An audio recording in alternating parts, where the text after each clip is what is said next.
سورے میں بھی سمجھنے کی کوشش کریں گے۔ تو سادہ سیدھا ترجمہ جو ہے اس پہلی آیت کا یہ ہو جاتا ہے کہ والعادیات ضبحا،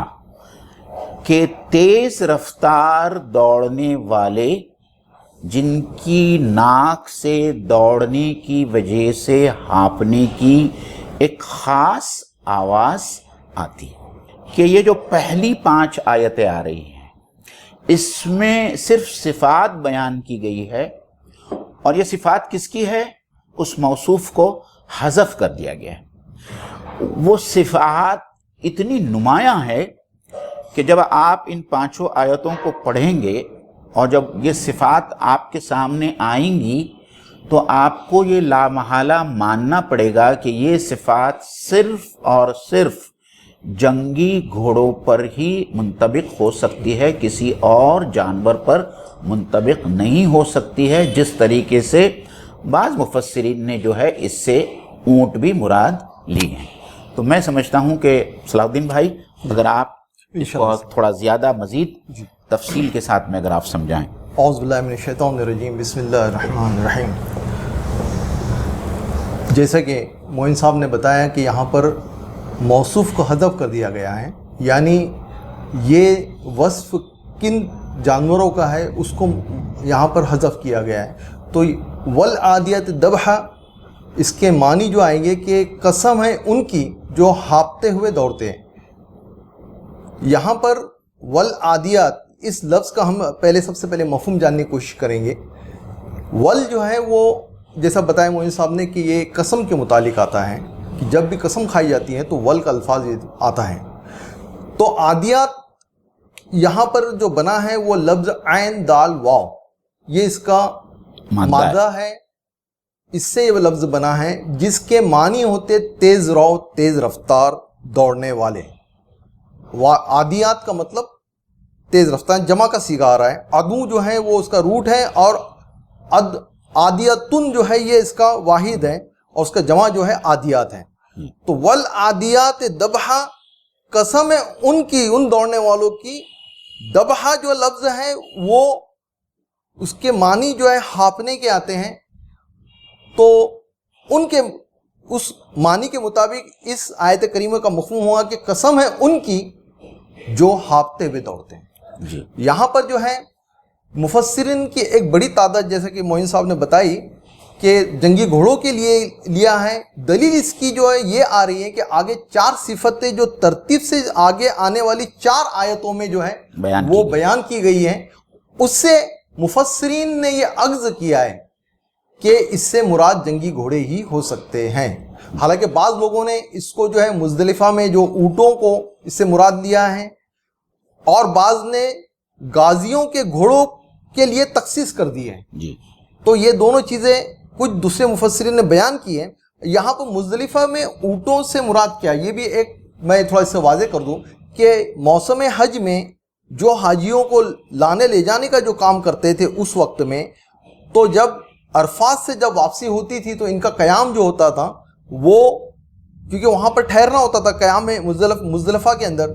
تو وہاں پر یہ اونٹ وہاں پر ٹھہرتے تھے، قیام کرتے تھے۔ اس لیے علماء نے یا مفسرین نے اس سے مراد جو ہے وہ اونٹوں کو بھی، مزدلفہ کے اونٹوں کو بھی لیا ہے۔ جی، لیکن جیسا کہ ہم نے پہلے بھی آپ کے سامنے کہا، اور خاص طور پر امام تفسیر امام رازی رحمۃ اللہ علیہ کی تفسیر کبیر میں انہوں نے اس بات کی طرف خاص توجہ دلائی ہے کہ جو ذبحن کی جو آواز ہے یہ بہت ہی مخصوص اور ایک خاص آواز ہے جو گھوڑوں کے نتھوں سے نکلتی ہے، اسپیشلی جب وہ بہت تیز رفتاری سے بھاگتے ہیں۔ اور انہوں نے صرف اس ایک صفت کو سامنے رکھ کر کہا ہے کہ یہاں جو ہے اس سے مراد صرف جنگی گھوڑے ہو سکتے ہیں اور دوسرا کوئی جانور نہیں ہو سکتا ہے۔ اور پھر دلیل کے طور پر انہوں نے آگے کی آیتوں میں جو وصف یا صفت پیش کی گئی ہے، جو ایٹریبیوٹس پیش کیے گئے ہیں، ان کو بھی سامنے رکھا ہے، اور پھر اس کے بعد میں انہوں نے کہا ہے کہ ان تمام صفات کو اگر ہم دیکھیں تو ہم کو یقیناً یہ ماننا پڑے گا کہ یہ صرف جنگی گھوڑوں سے ہی یہاں مراد لی جا سکتی ہے۔ تو دوسری آیت کے اندر جو ہے فالموریات قدحن، تو فالموریات قدحن کا جو لفظی ترجمہ ہے وہ تو صرف یہ ہے کہ ایسے گھوڑے یا ایسے جانور یا ایسے تیز رفتاری سے چلنے والے جن کو شہادت کے طور پر پیش کیا جا رہا ہے کہ جب وہ بھاگتے ہیں تو ان کے پیروں سے چنگاریاں نکلتی ہیں. تو کس طریقے سے ایک عربی داں اس کو سمجھے گا یا جو لوگ عربی کی لغت سمجھنا چاہتے ہیں، میرے خیال سے ہم اس کا تھوڑا سا مادہ فالموریات کا مادہ کیا ہے اور قدحہ کا جو لفظ ہے وہ کہاں سے آیا ہے، میرے خیال سے صلاح الدین بھائی اس کو سمجھائیں گے. تو ناظرین اس میں ہم سب سے پہلے دیکھیں کہ یہ لفظ فالموریات، یہاں پر فا جو آیا ہے، جیسے ہم نے ول کے متعلق بات کی کہ یہ قسم کے معنی میں آتا ہے، اسی طرح سے یہ فا جو آتا ہے یہ کوآرڈینیٹنگ کنجنکشن جو ہوتا ہے، عطف ہے. عطف ہے جی. تو یہ عطف کے معنی میں آتا ہے. اس کے معنی جو ہوتے ہیں پس، بس یا پھر. ہم جب کسی بات میں کسی سینٹنس میں شدت پیدا کرنے کے لیے جب کہتے ہیں تو ہم کہتے ہیں بس، اسی پر اختفا کرے. تو یہ یہاں پر اسی طرح سے یہ لفظ آیا عطف کے طور پر کہ فا جو ہے تو فالموریات، پھر قسم، یعنی اللہ تعالیٰ پھر کہہ رہے ہیں یہاں پر لام بھی آ گیا. تو فالموریات، پس قسم ہے ان کی جو چنگاریاں جھاڑتے ہیں. موریات سے مراد جو ہے چنگاری، اور قدحہ سے مراد جو ہے وہ جھاڑنا، اسٹرائکنگ کرنا. جیسے ہم چکماک سے جو ہے پتھروں کو ٹکرا کر ایک دوسرے سے چنگاریاں جھاڑتے ہیں، اسی طرح کا ایک یہاں پر جو ہے تو وہ لائی گئی ہے بات کہ پھر قسم ہے چنگاریاں جھاڑنے والوں کی. تو یہاں پر یہ چیز آ رہی ہے کہ اس آیت کریمہ میں کہ جس کا مفہوم یہ ہے کہ ان گھوڑوں کی قسم جن کے ٹاپوں کے رگڑ سے پتھروں سے چنگاریاں نکلتی ہیں جیسے چکماک سے نکلتی ہیں. تو ہم دیکھیں یہاں پر کہ یہاں گھوڑوں کی سرگرمی اور آتش زیر پائی، یعنی ان کے پیروں کے نیچے سے جو چنگاریاں نکل رہی ہیں وہ اس لیے بیان کیا گیا، وہ اس طرح دوڑتے ہیں اپنے مالک کے حکم پر کہ ان کے سوموں کی ٹھوکر سے چنگاریاں جھڑتی ہیں. گھوڑوں کے لوہے کے نال ہوتے ہیں، ہم سب جانتے ہیں. گھوڑوں کے نال جو لوہے کے نال ہوتے ہیں اس کی وجہ سے وہ جو چنگاری جھڑتی ہیں، اس وجہ سے جب وہ دشمن پر دھاوا کرنے کے لیے پتھری زمین پر دوڑتے ہیں تو ان کے سموں کی ضرب سے